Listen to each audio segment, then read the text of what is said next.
All right, let's dive deep into Somali history. We're going to go way beyond the usual, the headlines about conflict and hardship to uncover a really rich and complex story of this, honestly, often misunderstood region.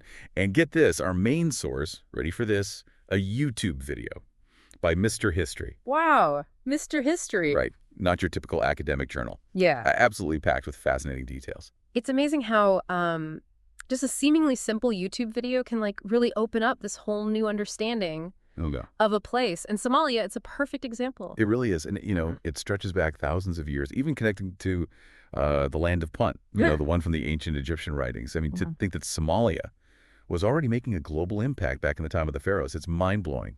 It really does show that enduring strategic importance that Somalia has had. Even back then, they were already key players in global trade networks. Think gold, ebony, ivory, and those incredible aromatic resins like frankincense, all these highly sought-after commodities in the ancient world. I mean, this wasn't just an isolated outpost, right? It was a vibrant hub connecting civilizations across vast distances. Okay, now I'm picturing just ancient Egyptian merchants sailing into Somali ports, their ships laden with all these treasures. Wow, but this is just the beginning, right? Mr. History takes us through centuries of transformation, including the arrival of Islam in the 7th century. Yes, the arrival of Islam brought by Arab traders was just pivotal. I mean, it wasn't just a change of religion, it reshaped Somali society, culture, even their interactions with the whole world. And this new religious and cultural landscape, well, it set the stage for the rise of these powerful Islamic sultanates. And these weren't just any sultanates. I mean, the Adal Sultanate, they actually went head-to-head with Ethiopia and won. They conquered the Ethiopian Empire. Like, it's hard to believe that even happened. It was a bold move. They pulled it off, though, with help from Ottoman firepower. It's a reminder that the world was interconnected even back then. But as history often shows us, victories can be fleeting. The Ethiopians, with support from the Portuguese, eventually struck back, leading to Adal's decline. A classic tale, really, of shifting alliances, ebb and flow of power. It makes you wonder about those moments in history, right, where, like, everything could have gone in a completely different direction. Okay.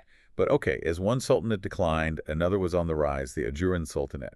Now, these guys were serious players on the global stage. No, absolutely. Their trading network spanned the Indian Ocean all the way to Ming Dynasty China. Really? Can you imagine that? Somali merchants sailing across the ocean, negotiating deals with Chinese officials, exchanging goods and ideas, just paints a picture of this really sophisticated and globally connected society. And it wasn't just basic bartering, right?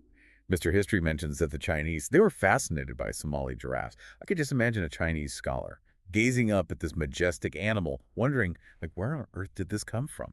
It challenges those stereotypical images of Somalia, doesn't it? This wasn't just a land of deserts and camels. It was a place of innovation, commerce, and cultural exchange. And this lasted for centuries.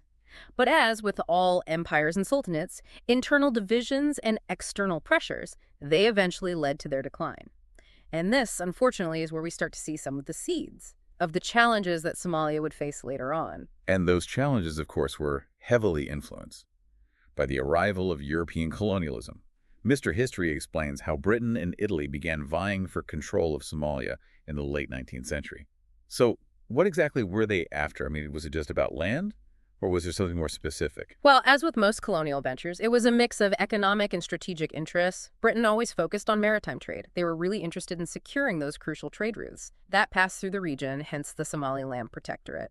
Italy had a slightly different approach, more interested in establishing a direct colonial presence, asserting their authority over the land and its people. And here's where it gets interesting.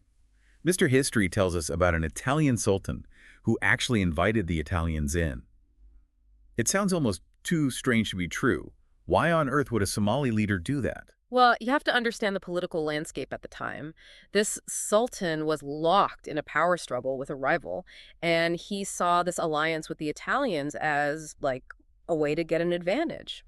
It's a stark reminder that internal divisions can be exploited by outside forces. And unfortunately, this alliance may be beneficial in the short term, but ultimately, it highlights those internal tensions that would continue to plague Somalia. It's a classic be careful what you wish for scenario. But even with these internal divisions, Not everyone in Somalia was willing to just submit to European rule. And this is where we encounter Muhammad Abdullah Hassan and the Dervish movement. Absolutely. Hassan and his followers were not going to let foreign powers decide their destiny. The Dervish movement was a powerful force of resistance, challenging both British and Ethiopian influence. They were incredibly effective, even scoring significant victories against much larger, better-equipped adversaries. He sounds like an incredible leader, a true symbol of Somali resilience. But sadly, the Dervish movement couldn't hold out forever. That's right. In 1920, the British launched this devastating air assault, ultimately crushing the movement. Tragic end to a valiant struggle for freedom and self-determination. A heartbreaking loss. But that spirit of resistance that Hassan and the Dervish movement embodied, it would continue to inspire generations of Somalis. And eventually, that long struggle for self-determination led to Somalia gaining independence in 1960, finally free from colonial rule. But as we'll see, independence brought its own set of challenges. And the quest for unity and stability in Somalia, well, it was far from over. Welcome back.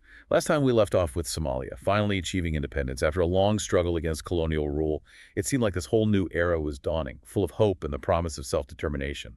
But the path to unity and stability, well, it was way more complicated than anyone could have imagined. Yeah, it's a classic example of the challenges of nation building, trying to merge those British and Italian-administered regions into a single unified Somali state. It was a monumental task. It wasn't just about lines on a map, but reconciling different political systems, legal frameworks, even cultural nuances that had developed under separate colonial administration. Right. It's like trying to blend two different recipes into one cohesive dish, right? And if I remember correctly, those internal divisions that we saw hints of earlier with the Italian sultans seeking foreign alliances, well, they were starting to resurface, like these simmering tensions were about to boil over. Exactly. And tragically, it didn't take long for that fragility to be exposed. The assassination of the president just a few years after independence, it sent shockwaves through the nation. Just a devastating blow to any hopes of a peaceful and democratic transition. It's like having a rug pulled out from under you. So what happened next? Did the government try to maintain stability? Or did this just open the door for more chaos? Well, unfortunately, the assassination created this power vacuum that was quickly filled by the military.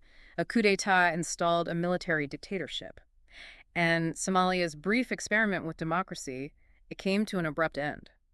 So instead of moving towards stability, Somalia found itself under authoritarian rule. What was the military's vision for the country? Did they have any plan to address those internal divisions and, build a stronger nation?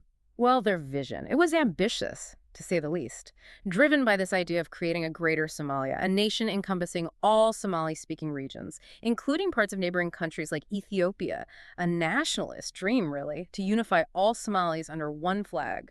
It sounds noble on the surface, but also incredibly risky. I mean, trying to redraw national borders like that is rarely a recipe for peace and stability. Did they actually try to put this plan into action? They did, and it led to a full-blown conflict. 1977, the Somali military launched an invasion of Ethiopia, aiming to seize control of the Ogaden region, which had a significant Somali population. It was a bold gamble. And initially, it seemed like they might actually pull it off. Really? They were actually winning. I mean, it's hard to imagine Somalia taking on a much larger and more powerful neighbor like Ethiopia. What happened? Was there a turning point? There was. The Somalis, despite some early successes, they faced a formidable opponent. The Ethiopians, though caught off guard at first, were determined to defend their territory, and they had a surprising ally come to their aid. Okay, now I'm intrigued. Who stepped in to help Ethiopia? None other than Cuba under Fidel Castro. Thousands of Cuban troops, along with Soviet military advisors and equipment, arrived in Ethiopia, bolstering their defenses and shifting the balance of power. Wow, Cuban intervention in the Horn of Africa. That's not something you hear about every day.